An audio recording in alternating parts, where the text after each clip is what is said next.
Welcome to Hot Flash Chronicles, where midlife is messy, menopause is madness, and we're sweating through it together. We're Angie and Shelly, two caffeine-fueled, slightly inappropriate grandmas who say what everyone's thinking. So grab a drink, crank up the AC, and let's dive in. We are on vacation for the next week and a half, so we're going to rerun a few of our favorite episodes that we've released so far. We will have our next new episode drop on August 1st. Welcome to today's episode, where we're going to explore something super fun, guilty pleasures. I love that. With me, Shelly. And I'm Angie. Welcome to the podcast. So this one is always fun because I have a lot of guilt. Well, we're guilty as charged, and we have a lot of flashbacks. I think so. And this can be broken down into, I have so many that I have to categorize them because there's food guilty pleasures. Yeah. There's trashy. We can just rapid fire stuff. Ooh. Okay. Just off the... So, fun fact about us, we don't script any of this aside from the topic of the episode. We're just riffing. There's no make sure we talk about this and this. Nah. It's not. It's just, so we don't know what we're about to talk about. So hang on tight. It's going to be fun. Yeah. So what do you think, if you had top 3 guilty pleasures, today? Okay. What are those? Oh my gosh. Okay. So just shopping for something that I don't. You do love shopping. I love shopping. Oh, and your nails done. And I got my nails. They look very pretty. Getting my nails done. So pretty. I'm getting mine done tomorrow. So I like pampering. Pampering? Pampering. Yeah, that's a word. Not diapers. Not diaper pampers. We're not there yet. Maybe in a year. It would be depends, not. Yeah. Maybe I need to start investing in that company. So definitely shopping for things I don't really need. Mm-hmm. Any kind of manicure, pedicure. I love that kind of stuff. Mm-hmm. And gosh, and I'm going to go, this is not going to surprise you, coffee. I really like indulgent, I'm not sponsored by a coffee. We should. Coffee, Java companies out there, anybody, if this is the podcast, I will promote you every friggin' episode. Yeah, accurate. So, okay, same for you, 3. Now. I love trashy reality TV. I love baking, anything baking. Mm-hmm. And I also love the mani-pedi, getting your hair, getting your brows, even though I'm allergic to makeup and stuff. Mm-hmm. So here's a fun fact. If you're allergic to makeup, if I were to do my hair way up and dress real fancy and everything, your subconscious view of me would be something's not quite right because I'm not wearing makeup. Uh-huh. So that's why I'm a more casual dresser. Yeah. Because, and I do my hair, but I don't she's got updo situation right now. Updo, whatever. Yes. So I realized that I can't, not that I can't. It doesn't make sense for me to dress up a lot of the time because if I'm not wearing makeup, it doesn't quite compute. Yeah. And I can only wear makeup once a month. I gotcha. Isn't that interesting? I think that, I mean, it is kind of a mental, when you get a first impression of someone, you kind of take in the whole pictures. I'm just a casual girl. Yeah. But the way that I fancy myself up is through nails. I do eyelashes. I can't do the extensions because I'm also allergic to every glue and lash possible. So I do something called flutters set. They're little clusters that you put on, and they last for 7 to 10 days. Are amazing. That's great. So that's how I girly myself up. But it's it kind of sucks that I can't do fancy makeup every day. Mm-hmm. So, but it's whatever. But the way that I like to pamper myself is through nails and hair and stuff like that. Yeah, and I think guilty pleasure, just as a whole. When I think about that example of dressing up, I sing in a quartet and we get very fancy. You two get very fancy. We do the sequins and Hot Notes Quartet. Go check it out. But we dress up, and that is kind of a fun. It reminds me when you're a little kid and you would play dress up. Right. So when I want to get really fancy, that's an opportunity to do that. But I kind of run the gamut. I can be very casual, and I like to wear just hoodies and t-shirts and be comfy. I always kind of do my hair and makeup just because it's a mental game for me. Mm-hmm. When I went to a job before I telecommuted, Like, Right. I've telecommuted for the last 20 years. But back in the day when I had to go into an office, that was part of that ritual of I'm ready for work. I'm facing my day. I put on my makeup and go and do it.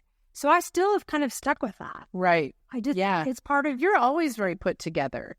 Like not mentally. Visually. Yeah. But you have like a pinup vibe. And if pinup vibe doesn't land if you don't have makeup. Yeah. I feel like it's really hard to do pinup without makeup. Yeah, you can't. I think that's part of the whole thing. Yeah. But so I think a guilty pleasure too, though, for me is where I have days at home where I am in my pajamas the whole day. So if you're in your jammies all day and like there's nobody judging you. There better not be. No pets judging you. No. And you have nothing on your to-do list. What are you doing? How are you spending your day? Oh my gosh. So when I do one of those, there will 100% at some point of the day, there will be a nap in my living room on the couch. I'm so jealous. With 3 small chihuahuas that I can't nap anymore. Oh. I literally can't take a nap. I could do one right now. I might take one about 5 minutes. Sleep like at night I have a hard time sleeping, but during the day, like no chance. I can't nap for very long. Yeah. I can't go for more than like 35 minutes or it messes with sleep later. So a short, indulgent, quick cut to the chase nap. And I'm going to watch TV. I'm maybe going to watch an old movie, something like a musical or something my husband would never be caught dead watching. He won't watch those. Right. So it could be that, or I might listen to music, or I might, it's going to have popcorn at some point. Oh, okay. Popcorn with some butter. And I'm going to have just like butter and salt. Like that's it. Butter and salt popcorn. Love it. Maybe just butter and salt. I don't know. Maybe I don't need the popcorn. But it's a lazy day. It's around home. It's like I maybe brush my hair and teeth. It's just a free for all. And that's like, hey. Yeah. I don't do anything. The goal is I don't do housework. The goal is to do nothing important. Yeah. And I love that. Yeah. And I'm going to, if I have a lazy day, I'm going to also stay in pajamas. I'm probably going to bake something. I've mentioned this multiple times on the pod. I love making sourdough. Do you know what I love? I love the feel of the dough. There's something about like when you're kneading dough, the way that it feels is so like rustic and pure and primitive kind of thing. It's just like, it's such a beautiful motion and it feels like just the texture of it is so lovely. But I love watching, I baked a loaf this morning and I brought half of it for you today. Which is the right right? Yeah. And I told my husband as it was like in the oven and I'm peeking at it with the oven light, I said, isn't it wild that all that is flour, water, and salt? Yeah. And it makes this perfect food. Like I love sourdough so much. So I'm going to be baking and then I'm probably going to have something on in the background, whether it's like listening to a podcast or I watch like photography education videos or I'll watch like a TV show in the background. But in that case, it's not going to be something that I have to pay a lot of attention to. Right. Like not a thinker. Right. So, which is why I like the reality shows because you don't have to like, there's not a lot of like mental bandwidth that has to be applied. Yeah. It's more like you just get to observe it and kind of have fun.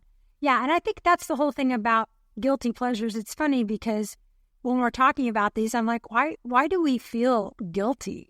Because all of these are recharging. These are like recharging your life battery. And we've decided that that's like a guilty pleasure. And it's like, it's not guilty. It's not, it shouldn't be guilty at all. My son and his wife like have over the years, because they have like a couple kids and it's exhausting when you have littles. Like we remember this, right? Like it is exhausting. You're always tired. And they like trade off naps or they trade off like who gets up early with the kids and stuff. And they seem to always apologize that they were sleeping. And like when they lived with us, they're like, oh, I'm so sorry I slept longer. It's like, your body won't sleep if it doesn't need it. And sleep is one of the Maslow's hierarchy of needs. So maybe it's not, but it's definitely a human, like you can't live with it. Yeah. So your body won't sleep if you're not tired. And that is not something you should ever have to apologize for. So I've said that multiple times, like we never shame for people that sleep. Like that is not, if you want to sleep in, if you want to take a nap, if you want to go to bed early, no judgment. That's a judgment-free zone because our body needs sleep. Yeah. There's nothing wrong with that. So feeling guilty about taking naps is like, Yeah. I don't jive with that. I think that the whole idea, the reason we decided to call it guilty pleasures is it was something we actually really did feel like a little bit bad about doing, like taking time to spend on yourself. And I think women especially have a lot of guilt associated with, like, if they have a free day and to do nothing, like most women really struggle. Well, I should be cleaning. I should be doing laundry. Yeah. I should organize the pantry. I should, reorganize the garage. It's always about organizing something or cleaning something up, or cleaning out the fridge or doing some gross housekeeping thing that I don't want to do. And I'll tell my husband, like, I'll be sitting in the recliner with 3 dogs on me and I'll be like, I should go and it's Saturday. Does he say, stop shooting all over yourself? Yeah, pretty much. He's like, why do you feel like you have to do something? Like, it's okay to not do anything. Everybody needs a day where they don't feel forced to do something. I know. Yeah.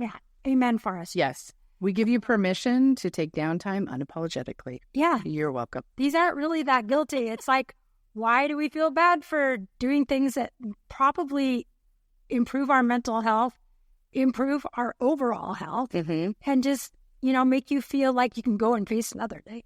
Right. It's like I do royal icing cookies as well, like the really fancy, designs and stuff with royal icing. And I have figured out a recipe to where it doesn't taste like you're going to crack a tooth, and it doesn't taste like you're just biting into sugar. Like, I love but it's so therapeutic for me to sit at my coffee table and just decorate cookies for whatever occasion.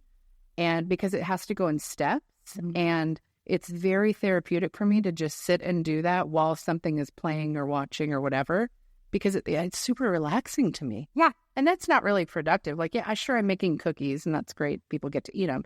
But if we just need to eat, there are easier things to make than royal icing. Yeah. I think for some people it's the ritual or the string of the actions that you take. There is something, like when you're talking about kneading dough, I know I read some, I can't remember what article it was on, but it was talking about that it is actually like therapeutic for some people. And it could be bread dough or it could be clay. It's like that, the act of doing something physical that has a repetitive, Right. Well, watching it go from just like flour and water and starter, and it's called like a shaggy dough when you pull it and it just rips off because it hasn't, like, the gluten hasn't strengthened. And as you do the stretch and folds every half hour for the first couple hours, it starts to gain elasticity. And then when you knead it, it's just like, oh, I love it so much. I think we're going to have to do a bread episode. Heck yes. We love it. I sound like such a grandma. I'm like so excited about baking. That's okay. If you know what excited about baking, it is okay. No shame in that game. No shame. We are a shame-free zone. You can, yes. If you like making martinis, that's okay too. Yeah. Make one for me. You know what? I love Manhattans, which is the bourbon version of martini. Yeah, I like those. Yeah, and I realized I can't keep this stuff in my house to make Manhattans because I love them so much. When I first was like, oh my gosh, I can make these. I'll have a cocktail. Jeff comes home at 6:30 on a Tuesday, and I'm just and I was like, are you drunk? And I'm like, yeah. And he was like, he's like, oh my God, you've been making Manhattans. And I was like, yeah. And he was like, okay, it's 6:30. That's mad. There's a lot to unpack there. Have a cocktail in the afternoon at work. And I realized in that moment, maybe I'm not meant to mix drinks in my own home. Yeah. Because I'm like, ooh, that tastes like another one. But if I'm out at a bar, it's like, that's another $18. Yeah. Another $18 drink. No. Sure. So there's a organically built-in limiter to how much I'll drink if I have to pay for it on the spot. So I just realized I can't keep stuff in my house to make Manhattans. Isn't that ironic? What we've learned right now. But imagine the self-control. You had an awareness of that. So the main thing keeping us from being drunk every day from noon till 6 p.m. is we're cheap. Yeah. Really what? I'm not cheap, I'm frugal. I think there's a big difference. So, we're being conservative with how much money we budget for economy. I'm just kidding. So. For our alcohol consumption. Yeah. I do get kind of crazy when I go out and I see how much it is. I'm like, yeah. Like a basic cocktail now is like $15. Yeah. That's a lot of money. And I could justify by saying I'm just going to go buy a bottle. I don't drink very often, so it's like, it was just funny that I think I'd had like 4 Manhattans and just like, holy crap, you are wasted. Because you really are just it's like, it's not even dinner time. I'm like, I'm proud of you. Huh? Yeah, that was a couple years ago, and it was like, oh, maybe I shouldn't do that. So I'd like no maraschino cherries, no sweet vermouth. Yeah, just keep that stuff. Yeah, that's a good idea. Maybe just once a year, New Year's, you can have it and you can do her because guilt is not in our vocabulary anymore. You can I have to say a mixing drinks story. So we have a friend named Tyson. Oh, yeah. You know Tyson. So he's a good friend of ours. And I had like a housewarming party or something like 14 years ago. And he brought a bottle of Bacardi 151, which is like, I don't know, gasoline. It is. Level stuff. And he left it at my house, which I still have. Oh, my God. Almost all of it from, I mean, does alcohol go bad? Some of them do. Not gas. I don't know if it's already gasoline. My middle daughter, a few years ago, decided she was going to make homemade eggnog. Oh. And it called for rum. Oh, okay. And she looked in the liquor cabinet. She's like 27, so it's not like she's like a little kid. She's like, oh, here's some rum. So she puts like a cup and a half. Oh, goodness. Of 151. It was like the strong. We're like, oh, you made eggnog. Oh, breathe fire immediately. It was like, what did you put in here? And she was like, oh, the rum. And I was like, we don't have. What are you? What? And she showed me. I was like, oh my God. 151 hammer. It was One nog. Yeah. Just one small nog. Back to guilty pleasures. I do love eggnog. An eggnog latte is in like my top 5 favorite things to consume. Oh, I like love an eggnog seasonal. Like, I'm like, why is eggnog seasonal? Like, I feel like it should be all year round. And with that, they only have it, at the coffee shops for the Christmas time. But you know what? Eggnog is one of those people either love it or they hate it. And I love it. Like some people like it. I don't drink it straight. Like if I'm going to drink it, I'll mix it with milk. Yeah. I'll do half milk. It's very heavy. Like syrupy. But so when I was in my 20s, Coffee Mate had an eggnog flavored creamer one year in like the little bottles. And I was living with my parents at the time, and they had an extra freezer in the garage. And I bought like 50 something bottles of creamer. You're like, and then I had it all year. So smart. It's surprising that I still like eggnog, in fact. Yeah. So you had that many bottles. Yeah. So outside of consumables, like I love a good book. I actually ping pong back and forth between like nonfiction and fiction. So it's either going to be like a self-help, build your business, how to do marketing, think of yourself in a better way kind of thing, or it's going to be a fictional angels. Angels. Do you know what my favorite read in the last couple of years was? The Sarah J. Maas series, the Court of Thorn and Roses series. Oh, haven't heard of it. What? Court of Thorn and Roses? You haven't heard of? Girl. Okay. So the first book, there's like 5 books in the series. Like the first 95% of the book is its own story, and the last 5%, you're literally like, what? Like I couldn't put it down. Oh my God. It was like, how is this happening? It's so good. It's so good. Okay, maybe I'm going to have to. See, I haven't been reading a lot the last few years because I'm on screen so much for my job. I'm with the computer all day, and then I'm on my phone a lot. And my eyes, just like for reading, I'm like. Have you seen references to like Acotar, AC? Oh, okay. That's a Court of Thorn and Roses. So you would love it. It's, I'm not even going to tell you what it's about. Because that's good. You're going to think it's a Angel situation, but it's not. Okay. It's very good. Yeah.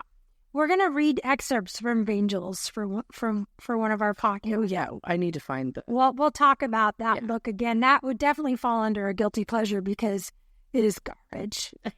It is. Said with love. I'm sure that the author worked very hard on the whole series. And it was a whole series. It wasn't just one book. Yeah, there's many. They are Vikings, angels, and vampires all What I agree. episode did we talk about that on? Was it the... I can't remember because menopause break. The tracks. We'll figure it out and put it in the note. Yeah. So we talked about it on one of our previous episodes. But yeah, that would definitely fall under a guilty pleasure. Like I used to read like Star Magazine and The Inquirer. I used to read those trashy mags as a guilty pleasure. I haven't read them probably in 5 or 6 years. I mean, you don't need to because everything's fine now. I know. But it was back before, showing my age here, back before the interwebs. That was very Mrs. Doubtfire. Sorry for those of you listening. Sorry, we're having the car stereos probably just went. Whoop. Yeah, it just sorry about that. Somebody's eardrum. Sorry. We'll watch the peak. There'll probably be some kind of class action suit against don't manifest noise in our podcast. That manifest. Yeah, I used to read that and it was like the mind vacation. Like I just want to read about Elizabeth Taylor. That's how old I am. Like Elizabeth Taylor in the 80s and 90s. So I definitely indulged in those. And I, was kind of like hidden down. I didn't want people to necessarily know. Right. I was reading the Inquirer. I can't. So I have an interesting one that I wonder if you do this too, because I don't think I've ever talked about it. So I'm not a crier. As chicks go, I don't cry very often. I don't either, too much unless a dog. I'm not. Yeah, I'm more of like I cry for happy things like, they just proposed. Like, So do you ever watch something because you know it's going to make you cry because your bucket of tears is full and you just have to get it out? You need an excuse to. Yeah. Yeah. I same thing for me. I also, it's just, I don't want to say I'm a robot because I'm not, but a lot of times I do have feelings. Yeah. I do. But when other people are escalating, like when my daughter was a teenager and she'd escalate, I would really ground myself and try not to feed into whatever was happening with the other person who was very emotional. So I'd try to shut that down a little bit and not participate because I feel that sometimes feeds. Yeah, for sure. In a cycle. So I kind of got into that habit of doing that. And so I give myself permission, I think, to cry I used to cry at AT&T commercials back in the day when they would be very touching. I know, but they'd have there was this one about a girl and her father. This was old. It was right from the 80s and 90s. And she goes, the girl is singing a song to her dad. And it says something like, he's the only mom I ever had. Like she grew up without a father. And she's getting ready to go off to college. It was like an AT&T commercial when people talked on the phone to each other. But those kind of things would make me cry. Like if it's sentimental and about children and parents, that's my release.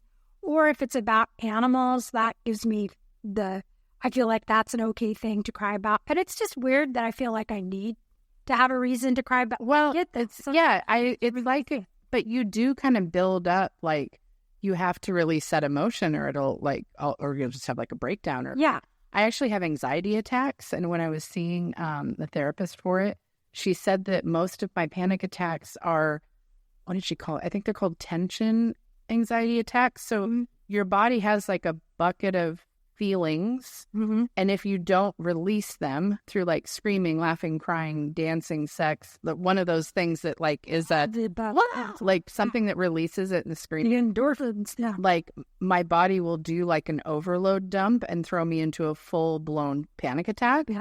And when I feel it starting to bubble up, like she gave me tools to like scream as loud as I can and like clench all the, like do something to release that tension. So I hadn't realized that. So when I start to, like, we were watching a reality show the other night, and the people that were about to win, I was like, I got so happy for them, and I was like, oh my gosh, and I'm like crying, and Jeff's like, are you crying? It's like, and I'm like, let it happen. I need to dump the bucket. Okay. He's like, what? I'm like, never mind. It's fine. It's fine. I cry at things like the Great British Baking Show, like, when they're getting into the finale and somebody wins on that final thing, I always cry. Mine's usually like I'm really happy for someone. I don't usually cry because I'm sad. No, but this tends to be more towards joy. Yeah. Or I do cry when I have panic attacks, though. Yeah. Because that's just like a fit of like, can't control. Yeah, for sure. I'm laughing. Anxiety attacks are hilarious.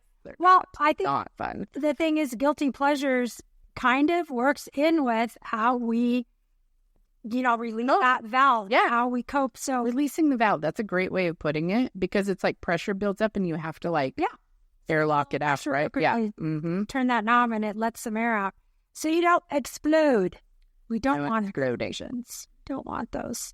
But I think we all should kind of rethink guilty pleasures and just say these are needed pleasures, not guilty. Yeah. They're necessary. Unapologetic. Yes. Let's flip the script. We're good at that, aren't we? We're to my advantage. Script flippers. Yeah, we're script flippers. That's what we are. Say it 5 times really fast. I couldn't even say it slowly. Nope. But we would love to hear some of your guilty pleasures. So you should tell us, because maybe you can give us some new ideas. Right. I love a new hobby. Like, I love doing things that are just like kind of because I want to. Yeah. Like that. There's freedom in that. Yeah. And I think it's really healthy for you to have those like moments where you can like rest your eyes or rest your senses to where you're not expected to do anything. Yeah. And like, especially from yourself. Yeah. It's not even the I know. It's like, I think you're judging me. It's like, no.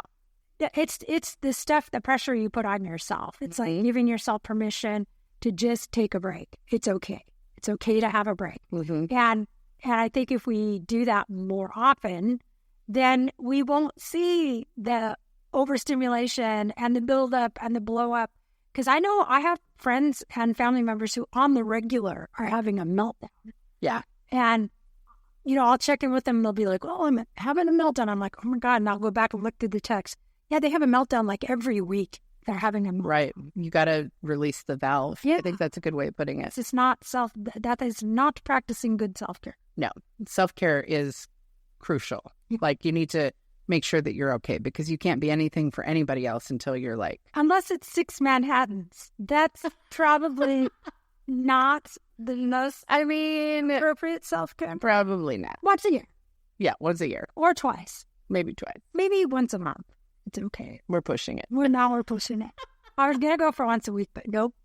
It's twice a on the bread, yes. Oh, good. The bread. For sure. It's good for you. It's gut health. It's all good. Sourdough is better for you. It is, for real. Not gonna lie. But, so, after the show, we'll have some notes. Angie is good about doing that, and she'll give you some links and stuff. And probably one of them will be for a recipe for a good Manhattan, I'm guessing. Yeah. I remember one time I was with a friend at a bar, and she was like, oh, can I have a sip? And she was like, that's really strong. I'm like, yeah, Manhattan's just straight alcohol. There's no mix. It's always going to be strong. Another layer of booze, and then they might put a cherry in it. Yeah, the cherry's the only non-boozy bit. So this is dangerous. It's like, it's got a cherry in it. That's kind of a given that it's going to be strong because it's just booze. Well, they're trying to put fruit in it to make you think, oh, this is fine. It's healthy. I'm eating my fruits and vegetables serving. And if umbrella in it, I'm completely... Then I really feel like it's a free-for-all. Pineapple, umbrella. Oh, this had fruit in it. It was healthy. Look at me being healthy. Yeah. We'll give you can do it. It's fine. It's healthy. It is. Fully permission givers. Yeah, we're podcast. not going to say no. We are not the naysayers. We are the do the thing. Jeff and I have a rule. If you want to do the thing and you can do the thing, do the thing. Do the thing. So like, when we travel, it's like, oh, should we go do this? And he's like, do you want to do it? Yeah. Well, we can do it. So yeah, let's do it. Let's do the thing. Yeah. So do the thing, you guys. I'm sure. Be a why not person, don't talk yourself into stuff. Yeah. Like, just do the thing. Do the thing. That would be our biggest, that's some of our life wisdom right there. Life wisdom. And we're happy to give it to you. And so if you are flashers, we love our flashers. Thank you for listening to us. Yes. Thank you so much. You really deserve a medal. You do. Yes. And we might have those someday too. You might get a medal. But in the meantime, just remember, do the thing. Angie just told you. Do the thing. Don't say why not. Say why not. Yeah, why not? Why not? Why not? Do you want to do it? Are you able to do it? Do it. So, and guilty pleasures really aren't guilty. Think of them as self-care. Yes. And with that, we bid you adieu. Adieu. Have a great day. Yes. That's a wrap on this episode. If you laughed, related, or just need more, hit subscribe. Check out the show notes to find us on socials and YouTube, and join our Patreon for exclusive extras. And remember, we're still hot, just in flashes.